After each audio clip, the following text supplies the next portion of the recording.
आज की कहानी है भक्त की परीक्षा।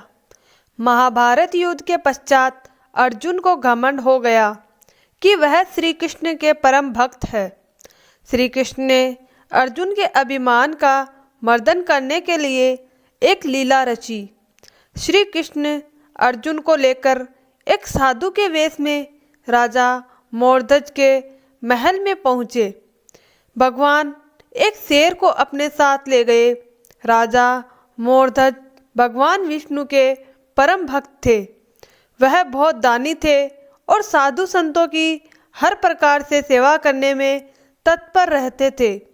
जब राजा मोरध्वज को पता चला कि दो साधु एक शेर के साथ उनके महल के द्वार पर आए हैं, वह दौड़कर गए और उनका स्वागत किया। श्री कृष्ण ने कहा, महाराज, हम आपको आतिथ्य तभी स्वीकार करेंगे यदि आप मेरी एक शर्त माने। श्री कृष्ण कहने लगे कि मेरा यह सिंह नरभक्षी है, यह केवल बच्चों का मांस खाता है। अगर तुम किसी बच्चे का मांस इस सिंह को खिला सको तभी हम तुम्हारा आतिथ्य स्वीकार करेंगे। मोरध्वज ने कहा, आप अपने शेर को मेरे पुत्र का मांस खिला दो, लेकिन एक बार मैं अपनी रानी पद्मावती से पूछ लूं। रानी पद्मावती भी धर्म पर चलने वाली पतिव्रता नारी थी। रानी पद्मावती ने कहा कि स्वामी, आपके आने के लिए एक तो क्या कई पुत्र कुर्बान।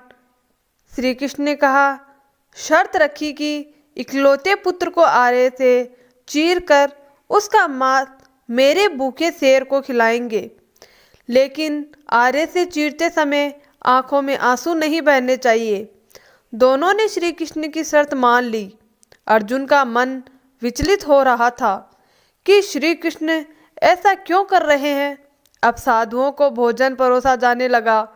पति पत्नी अपने पुत्र को आरे से चीरने लगे तो रानी पद्मावती की आंखों से आंसू आ गए, जिसे देखकर साधु के वेश में श्री कृष्ण क्रोधित हो गए।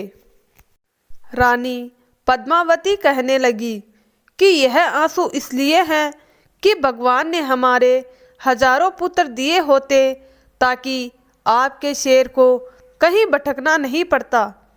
हम हर रोज आपके शेर को भोजन दे देते। इतनी दानवीरता देखकर अर्जुन का घमंड टूट रहा था। श्री कृष्ण ने कहा कि तुम्हारे इस अलौकिक कार्य का पुण्य आपको जरूर मिलेगा, और रानी पद्मावती को पुत्र को आवाज लगाने को कहा। रानी पद्मावती सोचने लगी कि अभी तो सिंहराज ने हमारे पुत्र का भक्षण किया है, लेकिन फिर भी साधु के आदेश पर उन्होंने अपने पुत्र को आवाज लगाई तो पुत्र मुस्कुराते हुए आ गया। राधा मोरध्वज साधु के चरणों में गिर पड़े और पूछने लगे, आप कौन हैं? आपने मेरी इतनी कठिन परीक्षा क्यों ली? अब अर्जुन समझ चुके थे कि श्री कृष्ण ने यह सारा प्रयोजन मेरे अभिमान को तोड़ने के लिए किया था। श्री कृष्ण ने अपनी असली स्वरूप में आ गए और राजा मोरध्वज को अपने चतुर्भुज रूप के दर्शन दिए। यह थी राजा मोरध्वज की सच्ची भक्ति अपने भगवान, अपने इश्क के प्रति। दोस्तों, इस कहानी से यही सीख मिलती है कि अपने इश्क के प्रति अपने दिल में सच्ची श्रद्धा रखें।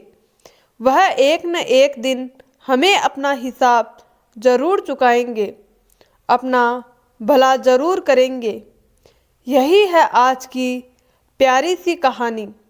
दोस्तों, आपको हमारी ये छोटी सी कहानी कैसी लगी, हमें आपकी राय कमेंट बॉक्स में ज़रूर बताएं।